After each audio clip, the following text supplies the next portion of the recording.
Okay, I'm back. I just had to show you something because I was driving myself bananas and I know what I did wrong. I give everybody like a moment to hop on here. Again. Hello, hello, hello, hello. Okay, so hello again, Fran. I'm just gonna pop back on here for a minute, Linda, because I figured out what I did. So if you guys remember earlier, the very first thing I said was when somebody gives you directions, right, you follow them. Unlike me, because I got all flustered because I cut that cardstock instead of scoring it. So then I got another piece of paper, and guess why it wouldn't go together? Because I didn't trim it correctly because I decided to add on that extra ½ inch. So, so for this, look, I had to make one just quickly to put together because I got so mad I had to rip this thing apart, and I was like, what is wrong with it? It's because it doesn't measure exactly the same. And the score lines weren't lined up where they're supposed to be, so that's why the darn thing wouldn't go together, because you can see this, they don't match up.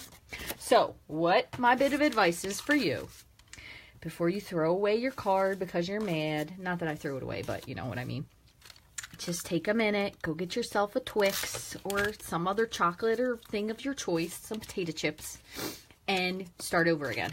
So again, this is just 11 1/4. So you're going to score it. I'll put all the scoring on there later, I promise. It's 11 1/2 by 4 1/4.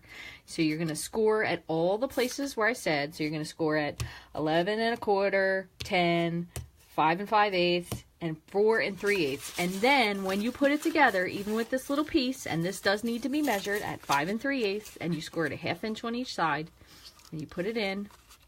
When you put it together, what my advice was is to, what I should have said is to, when you put this together, you line up your little doodads here and you press it. You could even do this from the back if you wanted to, but when you make sure that it's, when you close it and you fold it flat and then you press it, and now it stands up and it's actually closed. And this one, of course, the adhesive came off of it because I didn't put that much on there because I was trying to make sure I wasn't losing my marbles. But it does fully adhere. This only has like a teeny bit of snail. That's why it's popping off. It adheres. It folds flat. The back is closed. Okay, so that's it. So if you go back and watch that video, that was a train wreck that I just finished up. It was really good up until I tried to put the thing together. And then what I did is I just didn't put this on there yet. So I have to put that back in. So it actually all matches up. So, and it looks better. This is retired though. I'm sorry to tease you. This is craft cardstock, which we don't have any longer. But it does fold flat. It is closed. But you guys all did have a really good idea to add that panel onto the back. That way you have something to write on. Or the other thing you could do if you wanted to, and this would be really cute, kind of like I did with the rainbow, is you could put one of these and just stick it right on the front there.